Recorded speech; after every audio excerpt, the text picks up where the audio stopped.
우리가 하나님께 올려드리는 기도는, 모든 기도는 응답됩니다. 우리의 기도는 땅에 떨어지지 아니하고 하늘에 상달됩니다. 그래서 이 기도 응답에는 세 가지가 있습니다. 첫째는 알았다, 허락한다, 예스. 이게 그 기도 응답이고, 두 번째는 안 된다, 노, 불허한다, 응답입니다. 세 번째는 기다려라, wait, 아직 때가 안 됐다, 때가 차기를 기다려라. 이 세 가지로 응답됩니다. 성경에 보면 안 된다라는 기도 응답을 받은 인물들이 나옵니다. 다윗은요, 하나님께 평생의 소원이 성전 짓는 거였습니다. 하나님, 제가 성전 짓게 해주세요. 여러분도 기도하시죠? 아버지 하나님, 주님을 위해서 성전 짓기를 원합니다. 근데 하나님의 응답이 뭐였어요? 안 된다. 왜 안 된다고 하셨죠? 네 손에 피가 너무 많다. 다른 말로 전쟁을 너무 많이 했다. 네 아들, 평화의 아들 솔로몬이 성전 지을 거다. 사도 바울이요, 몸에 질병이 있었습니다. 질병이 뭔지는 확실하지 않습니다. 안질이라 그런 분도 있고 간질이라 그러는 분도 있습니다. 질병이 있었어요. 이것 때문에 이게 육체의 가시 아닙니까? 고통을 주잖아요. 하나님께 기도했습니다. 3번을 간절하게 기도했습니다. 근데 주님께서 안 된다. 내 은혜가 내게 족하다. 우리 주님의 은혜가 약한 데서 강하여지는 것이다 하는 안 된다는 응답을 받게 됩니다. 모세가 일평생의 소원이 가나안 땅에 들어가는 거였습니다. 진짜 꿈에도 소원은 가나안 땅이었습니다. 하나님께 간절히 기도합니다. 하나님, 가나안 땅 들어가게 해주세요. 근데 주님께서 안 된다. 너는 비스가 산 꼭대기에 올라가서 먼 발치에서 바라만 보기만 해라. 너는 여기까지다. 그 모세의 그 안타까운 절규, 그리고 주님의 응답, 그것이 신명기 3장 25절로 27절에 기록이 되어 있는데 한번 보시겠습니다. 시작. 구하옵나니 나를 건너가게 하사 요단 저쪽에 있는 아름다운 땅, 아름다운 레바논을 보게 하옵소서 하되 여호와께서 너희 때문에 내게 진노하사 내 말을 듣지 아니하시고 내게 이르시기를 그만해도 족하니 이 일로 다시 내게 말하지 말라. 너는 비스가산 꼭대기에 올라가서 눈을 들어 동서남북을 바라고 내 눈으로 그 땅을 바라보라. 너는 이 요단을 건너지 못할 것임이니라. 이렇게 아주 그냥 명확하게 거부를 합니다. 근데 모세를 한번 생각을 해보십시오. 신명기 끝장이죠. 34장에 보면 모세가 120세에 죽을 때에 눈이 흐려지지 아니하고 기력이 쇠하지 아니했다고 정확하게 기록이 되어 있습니다. 건강했던 거예요. 튼튼했던 겁니다. 나이 40이 지나면서 눈이 흐려지기 마련인데 120세가 돼도 눈이 흐려지지 않았어요. 그만큼 건강 축복 받은 거죠. 무슨 말씀입니까? 그는 여전히 얼마든지 주님의 일을 감당할 수 있는 체력이 있었어요. 건강이 있었어요. 그리고 모세의 소원은 꿈에도 소원이 가나안 땅 들어가는 거였습니다. 그날을 바라보며 지난 40년간 광야 유랑을 견디고 약속의 땅, 언약의 땅 가나안만 바라보고 왔던 것입니다. 그리고 무엇보다도 참 현실적으로 보기에도 모세가 지도력이 탁월합니다.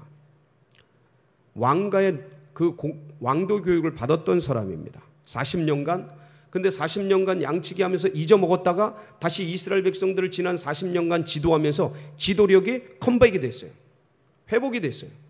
판단력, 그리고 그가 이끌 때 수많은 10가지 재앙과 기적, 홍해를 건너고 구름기둥, 불기둥으로 역사하고 수많은 이적을 행한 지난 40년의 역사 속에서 누구보다 그 실력이 검증이 됐고 능력이 출중하고 건강하고 그리고 많은 사람들이 하나님의 사자로 따르는 그런 분이었어요. 그러니까 이 상황에서 참 노예 출신의 누구보다 다른 사람보다 이분이 이 이스라엘 백성들을 가나안으로 이끌고 들어가는 게 맞단 말이죠. 합리적이란 말이죠. 정확하단 말이죠. 그게 더 낫다는 거죠. 근데 하나님이 건너가지 못하게 하십니다. 왜 그러실까요? 이유는 나와 있습니다. 무리바 사건에서 하나님의 말씀대로 하지 아니하고 감정을 드러내서 그렇게 해서 그것이 원인이 되었죠. 건너가지 못하는 원인이 되었죠. 그런데 더 깊은 뜻은, 영적으로 볼 때 더 깊은 뜻은 새로운 세대를 일으키기 위해서요. 새로운 세대를 도래하기 위해서. 더 뛰어남에도 불구하고 여기까지다 하고 내려놓게 하신 거예요. 이해가 안 되죠, 저희들로는. 근데 그게 영적인 놀라운 변화의 역사를 만들어내는 하나님의 섭리예요. 오늘 예수님과 제자들의 대화를 보면 마치 그런 느낌을 받습니다. 예수님이 자꾸 떠나신다는 거예요. 예수님이 어딘가로 가신다는 거예요, 자꾸. 근데 제자들은 도무지 이해가 안 되는 거예요. 지금까지 여기까지 우리가 뭐 때문에 왔는데 이스라엘의 영광과 이스라엘의 회복을 위해서 힘들고 어려운 모든 과정 바리새인, 사두개인, 이 제사장들 그 환난과 핍박을 이기면서 여기까지 왔는데 이제 다 됐는데 이제 깃발을 들고 봉기만 하면 되는데 그러면 로마로부터 이스라엘을 자유 독립국가를 만들고 그리고 지금까지 이루고자 원했던 그 놀라운 이스라엘의 영광을 회복할 때가 지금 여기인데 주님 자꾸 떠나신다는 거예요. 가신다는 거예요. 그게 너희에게 유익이라는 거예요. 근데 제자들 너무 답답한 거예요. 오늘 그 말씀이 5절에 오늘 첫 절 말씀이 그런 거를 나타내는데 한번 보실까요? 5절. 예. 지금 내가 나를 보내신 이에게로 가는데 너희 중에서 나더러 어디로 가는지 묻는 자가 없고 주님 가신다는 거예요. 지금 내가 간다는 거예요. 제자들은 너무 답답한 거예요. 이러려고 여기 왔나? 예수님이 계셔야 일이 되는데 예수님이 계셔야 기적도 일어나고 사람들도 환호하고 여러분 12제자 보세요. 얼마나 개성이 강한지 열심당원부터 세리까지 있어요. 극에서 극까지 있는 거죠. 그러니까 이들이 하나 되는 건 오직 예수님 때문에 하나 돼 있는 거거든요. 그 개성 강한 사람들이. 그러니까 이 제자들이 하나가 되고 그러고 더 많은 사람들이 예수님 때문에 몰려들고 새로운 왕국도 건설하고 새로운 역사와 일들을 예수님이 계셔야 하는데 자꾸 어디 가신다는 거예요. 제자들은 이해가 안 돼요. 근데 예수님은 아시는 거예요. 내가 여기 있으면 새로운 시대가 도래하지 못한다는 거예요. 내가 떠나가야, 내가 아버지께로 가야 새로운 시대, 무슨 시대라 그랬죠? 성령의 시대. 그게 오는데 주님은 그것을 알고 계셨던 거예요. 그래서 가시려고 하는 거예요. 자, 여기서 잘 보면 우리가 금방 읽은 말씀 5절을 보면 예수님께서 나를 보내신 이에게로 가신다는 거예요. 근데 이 나를 보내신 이가 누구겠습니까? 아버지 하나님. 이건 두말할 나위가 없어요. 논쟁의 여지가 없어요. 나를 보내신 이는 아버지 하나님이신 거예요. 그러니까 내가 아버지 하나님께로 가는 게 너희들에게 유익이다라는 거예요. 이게 영적 실체라는 거예요. 자, 그런데 예수님이 지금 이 말씀을 하시는 자리를 한번 생각해 보세요. 요한복음 16장은 최후의 만찬 자리예요. 그러니까 마지막 주님이 오늘 이 만찬을 하시고 겟세마네로 건너가서 밤 자정경에 잡히시고 이제 돌아가시게 되는 그런 순간이라고요. 그러니까 이 최후의 만찬 자리라는 자리를 염두에 두고 예수님이 아버지께로 가신다라는 의미는 두 가지로 이해하셔야 돼요. 첫 번째가 뭐겠어요? 나 죽으러 간다는 말씀이에요. 나 십자가를 지러 간다는 말씀이에요. 그러니까 지금 제자들이 그동안 누차 이야기해오고 여러 차례 말씀을 해오셨어요. 지금 이 최후의 만찬, 마가의 다락방에서의 이 유월절 만찬에서는 차마 다 말씀을 안 하십니다. 그냥 마음속에 뜻을 두고 계신데, 근데 내가 아버지께로 간다라는 이 말씀은 지금 내가 너희들과 유월절 축제 식사를 하고 떡을 떼고 포도주를 나누는 축제 시간을 갖고 있지만, 이제 곧 내가 이 최후의 만찬을 지내서 이제 내 몸으로 너희들에게 먹이고 이제 내 피를 흘려서 너희들에게 마시는 그 시간이 가까이 오고 있다라는 의미예요. 내가 그것을 위해 가야 된다는 거예요. 이 일을 완성하기 위해 떠나야 한다는 거예요. 아버지께로 가야 한다는 거죠. 지금은 너희들이 다 이해할 수 없겠지만, 지금은 도무지 너희들이 헤아릴 수 없겠지만, 잠깐 뒤면 모든 실체가, 모든 영적인 실상들이 다 드러날 거라는 거예요. 그렇습니다. 여러분, 예수님은요, 이 땅에 오신 이유는 살기 위해서가 아니에요. 뭐하러 오신 거죠? 죽기 위해 오셨어요. 하나님과 본체가 되시는 그분.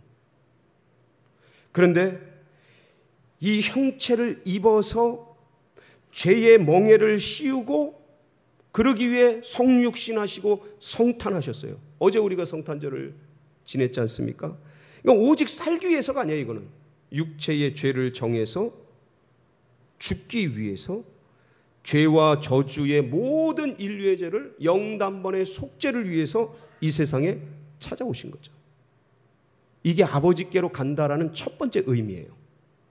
두 번째 의미는 진짜 말씀 문자 그대로 부활 승천한다는 의미예요. 부활 승천한다. 아버지께로 간다라는 거예요. 지금 제자들은요, 이제 성공과 어떤 성취에 취해서 이런 어떤 영적 실상들을 전혀 모르고 있어요. 알지를 못하고 있어요. 근데 예수님이 죄를 통해서 사망의 세력을 잡은 자들이 마귀예요. 이 마귀의 일들을 십자가로 멸하시고 승리하신다고요. 그리고 나서, 이게 이제 십자가의 승리죠. 그리고 나서 이제 곧 죽음을 죽이는 생명, 죽음을 이기는 생명, 이게 뭐예요? 부활이에요. 부활하셔서 영원한 생명의 길, 영생 복락의 길을 여실 거란 말이죠. 이렇게 해서 뭘 완성하시냐면, 아버지께서 말씀하시고 주신 사명을, 인류 구원의 프로젝트라는 이 대사명을 완성하시는 거예요. 이루시는 거죠. 그래서 이 사명을 이 땅에서 이제 완수하시고, 그리고 나서 새로운 시대를 열기 위해서 아버지 보좌 우편으로 올라가시는 거예요. 그러셔야만 해요. 그래야 또 다른 보혜사, 누굽니까? 성령, 진리의 영, 그분이 오실 수 있는 거예요. 주님은 그걸 알고 계셨던 거예요. 그래서 아버지께로 간다라는 거예요. 그래야 또 다른 시대의 주인공, 새로운 시대의 주인공인 성령이 오실 수 있다는 거예요. 그게 너에게 유익이다라는 거예요. 이게 영적 실상이다. 여러분, 이것은 지금도 마찬가지입니다. 이 성령이 오셔야 우리가 모든 실상들을 깨닫게 될 줄 믿습니다. 예, 성령이 오시면 뭐를 알게 된다고 그랬죠? 성령이 오시면 죄에 대해서, 의에 대해서, 심판에 대해서 이제 알게 되는 거예요. 자, 근데 여러분, 보통 보면 성령이 오시면 너희가 권능을 받고 예루살렘과 온 유대와 사마리아와 땅 끝까지 이르러되 증인이 되리라 하시니라. 그러니까 성령이 오시면 마치 권능이 임하고, 그리고 선교와 전도와 증인의 삶, 각종 은사, 방언, 신유, 능력 이런 게 오는 것으로 우리가 인식을 하고 있어요. 이건 맞는 말씀이에요. 문제 있는 말씀은 아닙니다. 그런데 잘 보세요. 이 말씀을 주실 때는 예수님이 승천하실 때예요. 승천하실 때 제자들에게 사명으로 주신 말씀이에요. 사명 완수하기 위해 뭘 꼭 받으라는 거예요? 성령 받으라는 거예요. 그런데 능력 받고 은사 받고 성령의 열매 맺히고 예언하고 전도하고 선교하고 이런 거 다 좋습니다. 이거 전에 성령이 임하시면 알게 되는 영적 실상이 있어요. 그게 뭐예요? 죄에 대해서, 의에 대해서, 심판에 대해서 새롭게 하는 거예요. 죄에 대해서라면 어떤 겁니까? 죄에 대해서라 함은 이거예요. 죄에 대한 새로운 인식이 생긴다는 거예요. 죄에 대한 새로운 시각이 생긴다는 거예요. 죄에 대한 새로운 관점이 생긴다는 거예요. 죄에 대한 새로운 기준이 적용된다는 겁니다. 그동안은요, 죄를 보통 법을 어기는 게 죄다. 율법이든 실정법이든 형법이든 민법이든 그 어떤 법을 어기는 것이 죄다. 규칙을 어기고 뭐 어떤 규율을 어기는 것, 이것이 죄다라는 보통 세상 사람들과 보통 사람들의 생각을 이걸 가지고 있단 말이죠. 어떤 행위, 옳고 그름, 여기에 의해서 죄가 성립되기도 하고 그렇습니다. 좀 더 윤리적이고 종교적인 사람들은 양심에 뭔가 꺼림직한 거, 이걸 죄로 생각하고 그렇습니다. 그런데 성령이 오시면 인간이 그냥 어떤 행위를 하고 안 하고 양심이 그르고 옳고가 아니고 인간 자체가 죄덩어리구나. 인간 존재 자체가 죄인이구나. 아, 내가 죄인 중에 괴수구나. 이걸 알게 된다는 거예요. 누가 가르쳐주지 않아도, 누가 설명하지 않아도, 아, 전적으로 부패한 존재구나. 아, 길이 없는 존재구나. 성령이 오시기 전에는 이걸 잘 몰라요. 뭔가 잘못해야, 규율을 어겨야, 뭔가 율법을 어겨야 그게 죄인 줄 알아요. 그러니까 행동을 기반으로 인간이 죄가 성립되고 그래요. 근데 아는 거예요. 성령이 오시면 그건 잘못된 죄의 기준이다. 그건 세상이 심어준 기준이다. 죄에 대한 세상을 책망하는 거예요. 그럼 이 성령이라는 것이요, 왜 이렇게 되냐면 거룩한 영이에요. 성결한 영이에요. 성결의 영이에요. 근데 인간은 전적으로 부패되어 있어요. 죄 덩어리예요. 그러니까 죄인이 거룩한 것을 부딪혀서 최초로 느끼는 그게 뭐냐? 죄. 하나님 앞에 내가 죄인이구나. 타락한 죄인이구나. 이미 정죄받은 죄인이구나. 아담의 허리에서 나는 이미 죽어 있구나. 형벌받아 죽어 있구나. 그런데 하나님께서 온 천하 만물을 통해서 만들어준 세상 만물을 통해서 그 안에 신성과 놀라운 능력을 새겨놓으시고 그 만물을 보고 저거 하나님이 만드셨다라는 걸 알도록 주위에 수없이 많은 것을 베풀어 두셨고, 우리 인생 속에, 생활 속에 살아가면서 사춘기다 갱년기다 영혼을 사모하는 마음을 다 넣어두셨고, 삶을 통해서 여기저기 돌아보면 인생이 도무지 모를 수 없도록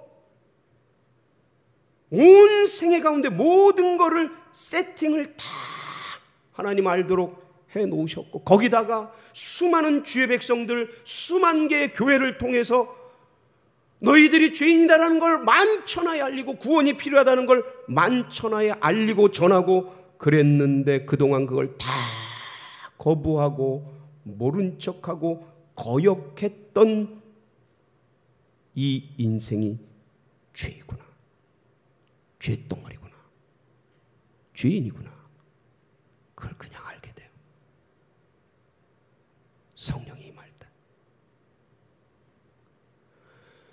그래서 아무도 거부하지 못하도록 예수님을 역사의 중심에 딱 새겨두시고, AD와 BC로 중심에 딱 새겨두고, 아무도 거부하지 못. 어떤 종교든 어떤 세력이든 이거를 없애기 위해서, 이 역사적 사실을 없애기 위해서 수많은 사상과 수많은 논리로 이것들을 무력화시키려고 애를 썼지만 더욱 공교해질 뿐, 역사의 중심은 예수 그리스도, AD와 BC의 중심. 모든 세대, 모든 민족이 다 알 수 있도록. 그리고 그 예수님을 기반으로 우리 인생들이, 내가 몇 년생입니까? 여러분 몇 년생입니까? 그 생년월일은 1968년 9월 28일이라고 할 때, 그 생년월일은 예수님이 오신 후 1968년 9월 28일째 되는 날 제가 태어났습니다 라는, 인정하든 인정하지 않든, 받아들이든 받아들이지 않든, 나의 존재 자체가 예수님을 기반으로 성립되도록 이미 역사 속에 다 세팅을 해놨어요. 이 모든 걸 거부했던 거를, 아, 이게 죄구나 알게 되는 거예요. 죄에 대한 기준, 그것이 잘못됐다는 걸 알고 회개하고, 그래서 성령이 오시면 회개하는 거예요. 내가 얼마나 죄인지, 얼마나 죄인 중에 괴수인지 회개하고 주님 앞에 눈물 뿌려 돌아보고 뉘우치고 그렇게 하는 것이죠. 성령이 임하시면 두 번째, 의에 대해서 세상을 책망한다 했어요. 금방도 말씀을 드렸습니다. 죄에 대한 기준이, 의에 대한 기준도 마찬가지예요.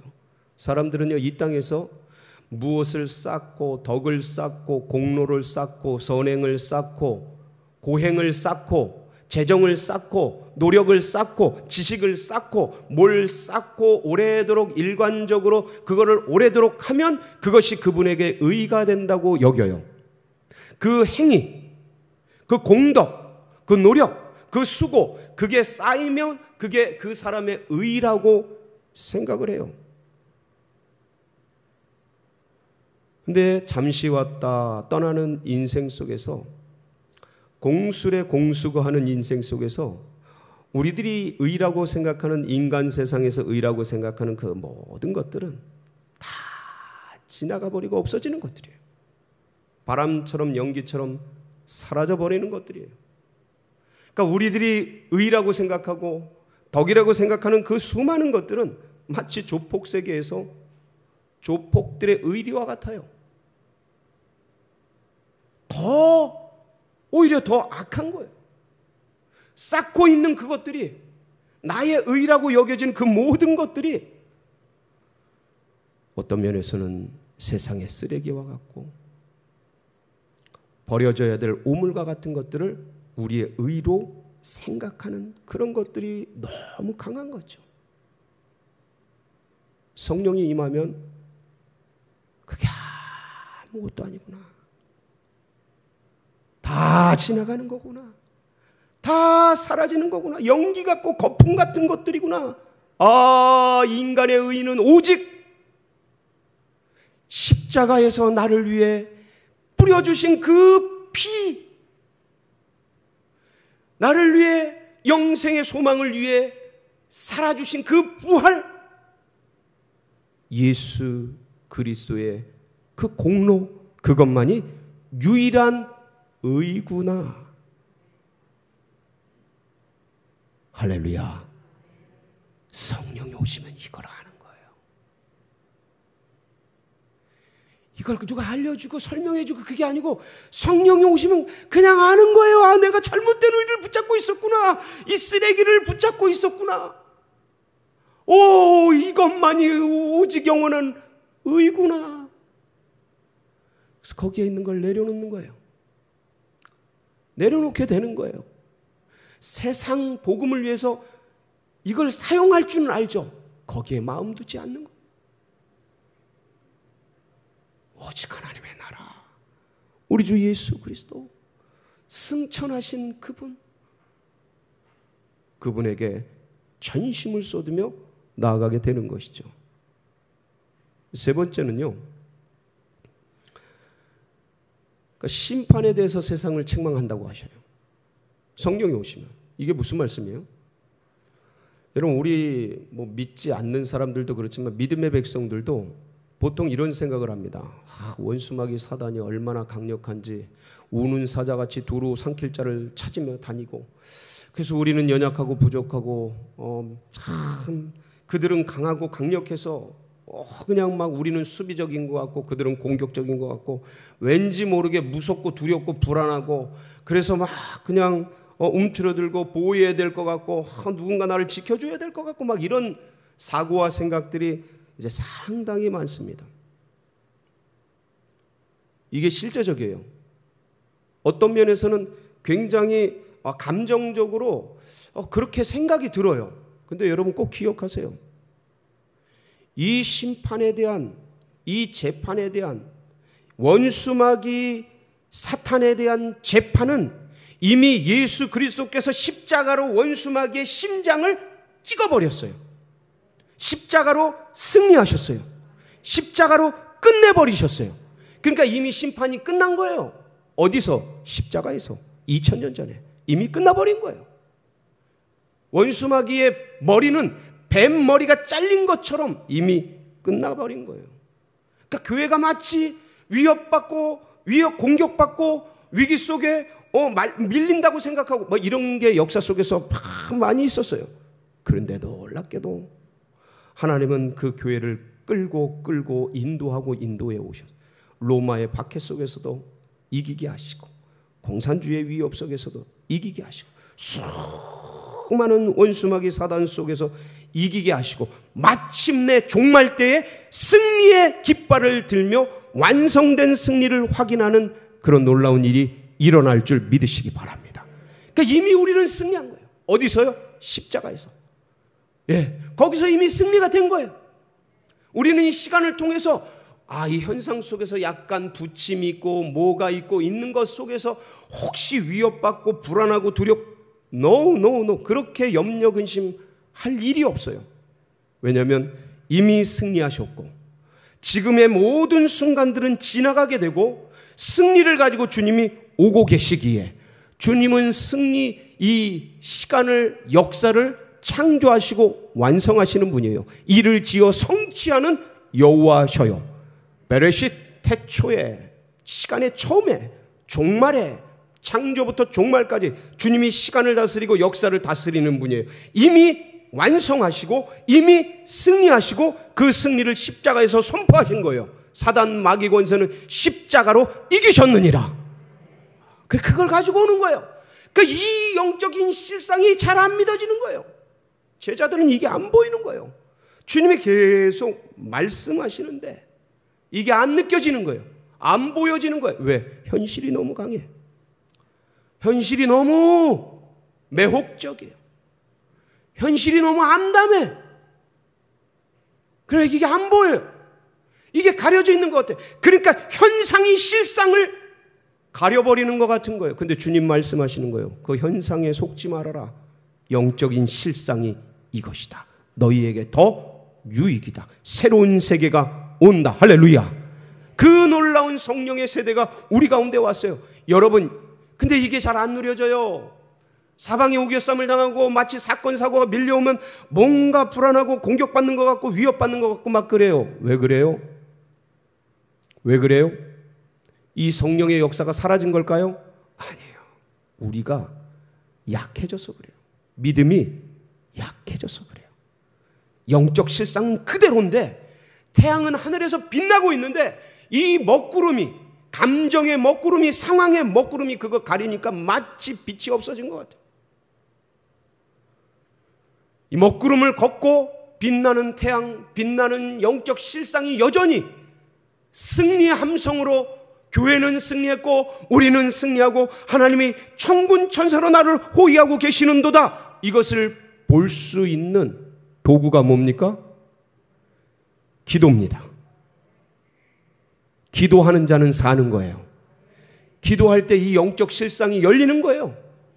기도할 때 죄에 대해서, 의에 대해서, 심판에 대해서 주님이 말씀하신 그 영적 실상이 무엇인지를 가슴팍에 믿게 되는 거예요. 머리가 아니고, 귀로 듣는 게 아니고 영으로 누리게 되는 것이죠. 사랑하는 성도 여러분, 이 진리를 꼭 붙들고 어떤 일이 있어도 세상의 분주한 일상과 세상의 참 여러 가지 사건 사고 속에 이 진리를 빼앗기지 마시고 굳게 붙들고 승리하는 복된 성도님들 되시길 주의 이름으로 축복합니다. 같이 기도하시겠습니다.